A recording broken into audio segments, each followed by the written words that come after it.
pakawalan mo na ako. May pamilya ako. Maawa ka naman sa akin. Papakawalan kita. Basta sagutin mo lang ako ng maayos. Bakit si Lilet Matias ang itinuro mong pumatay? Bakit ka nagsinungaling? Sagutin mo ako! Kailangan mo ba ng pera? Bibigyan kita ng pera! Basta't sabihin mo lang sa akin, bakit ka nagsinungaling? Bakit si Atty. Matias ang itinuro mo? Hindi naman ako nagsisinungaling eh. Don't push me! Alam kong nagsisinungaling ka. Nakita kita pagkatapos kong makita si Atty. Mer nakahandusay. May nagutos ba sa'yo para ituro si Atty. Matias? May nagutos ba sa'yo magsinungaling ka? Huwag mong ubusin yung pasensya ko! Magsalita ka! Ayaw mo ba magsalita? Ano? Ayaw mo ba rin magsalita? Ha? Meron utak sa akin. Meron.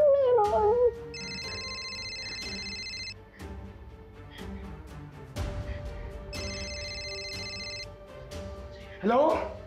Hello? Tulungan niyo ako! Tulungan niyo ako! Kinita mo ako na anak ni Carolina! Ka!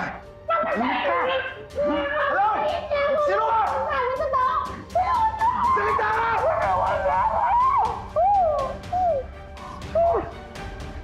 Sino yun? Siya ba yung nagutos sa'yo para magsinungaling? Ha? Umamin ka na! Sino yun? Nakausap mo si Ino. Sinabi niya na sa akin yung totoo. Na totoong nirape ako.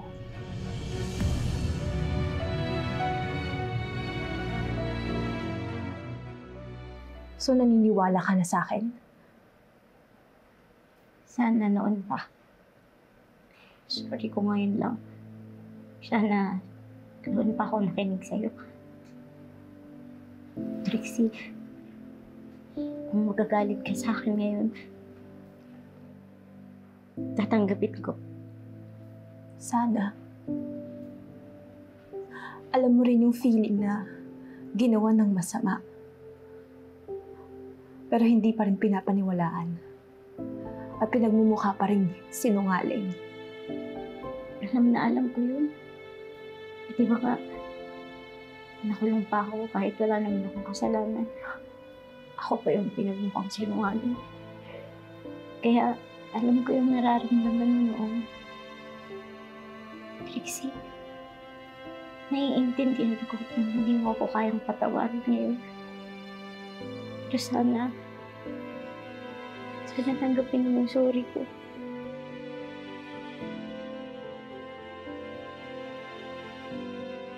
I'm sorry, Trixie.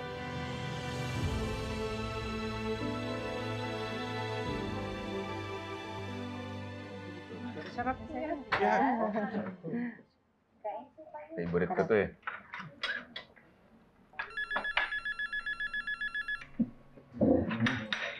Sarap. Hello? Ate Lilet, sino to? Please, listen to me first. Huwag akong babaan. Excuse me lang po. Kausapin ko lang po ito. Sige lang, anak.